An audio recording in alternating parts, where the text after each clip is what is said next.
I think much like the Empire State Building, I have no choice but to get this right. Failure is not an option, but is likely an outcome.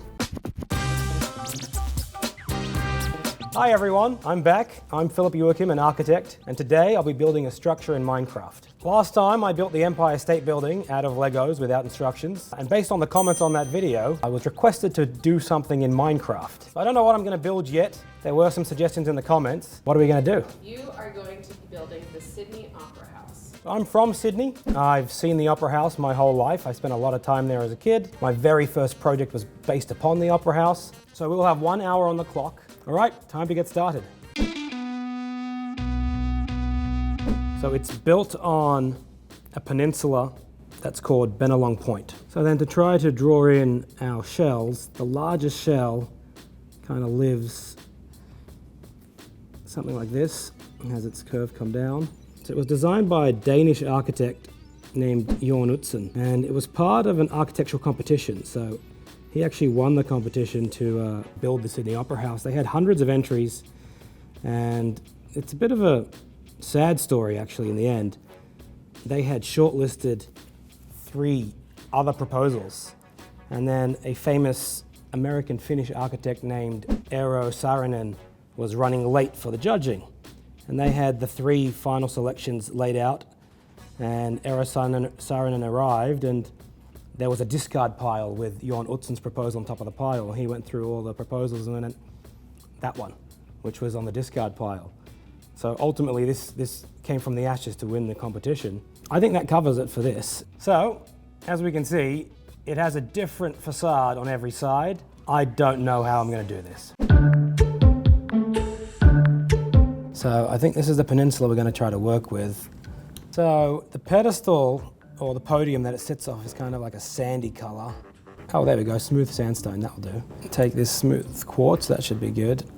Yeah, I mean, I mentioned that there was a bit of an unfortunate history with the architect, Jørn Utzon, because the project itself, in terms of its budget and timeline, was a massive failure. It's one of the worst in history. So they had budgeted, I believe it was $7 million to build it, and 4 years. It took 14 years, and they spent $102 million on it. When there was a change of government in New South Wales, the state in which Sydney is the capital of, the new government kind of vilified Utzon to the point that he left. And sadly, he never came back to Australia. He never saw the completed work. Yeah, so I'm building out the base, trying to build out at least the location in which I will build this, but 1 hour is not going to be pretty. A very cool part of the Opera House that most people don't know about is the underground garage. It has a donut double helix.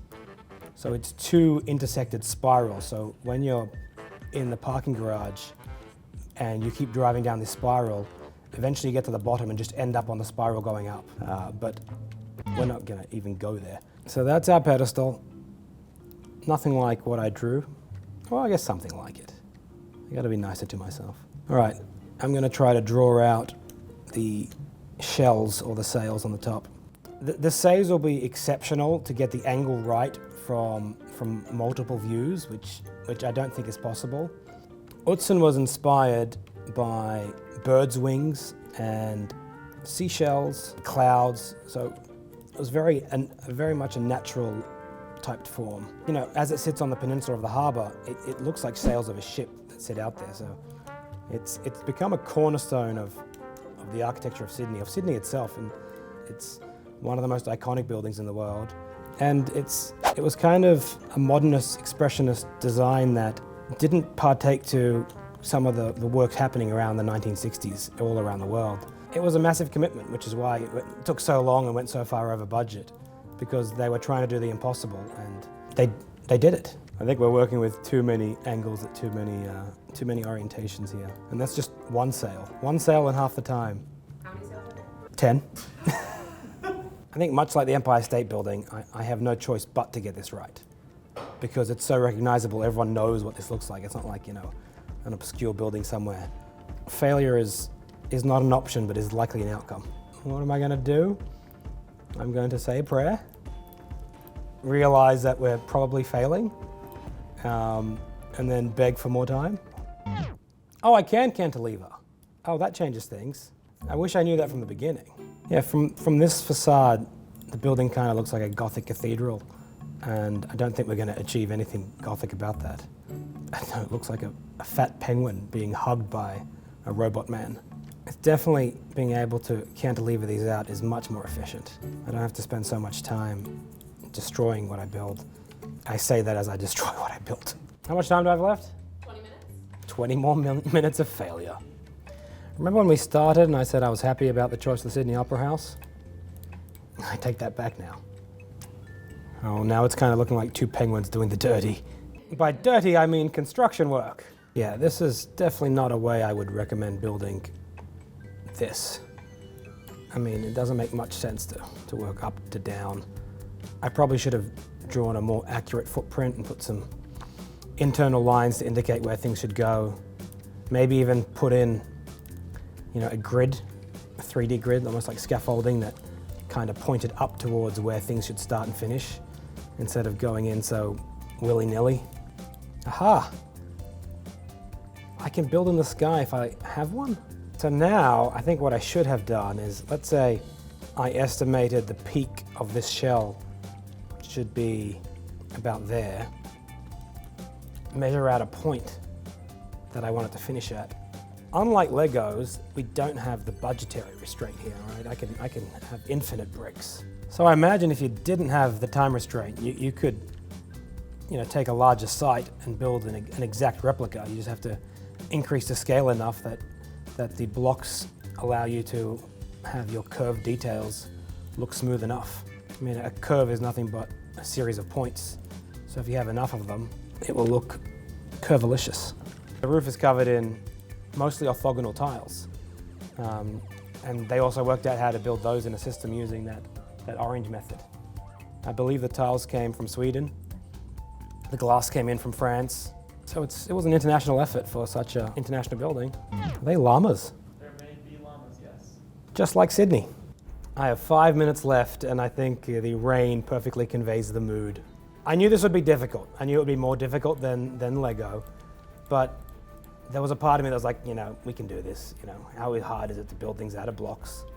I'm a professional. I've done this for many years. I mean, trained with using architectural softwares. How hard could a toy be? Well, at least the scale of the top is looking better. I have a feeling that perhaps I started off too high. It's kind of looking like a squished version. So if I cut off the base here, it might look better, but I guess we can have a floating building. How much time? 30 seconds. That's not gonna happen. Maybe just 2 more bricks. 10, 9, 8, 7, 6, 5, 4, 3, 2, 1. Finished. So, the Sydney Opera House, or as it will now be called, the Dancing Penguins. How do you think you did? Horribly. I guess in terms of its form, we're about 30% there. I guess if you're creatively looking at it, you know, blur your eyes, have a couple of drinks, it's kind of there.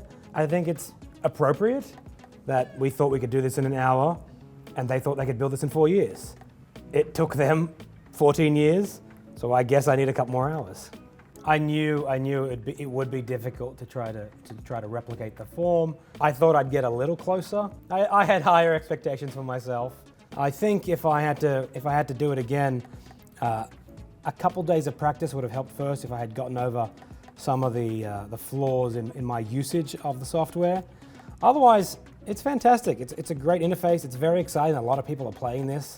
I hope that they're all inspired to be architects. It's a wonderful outsource for creativity again.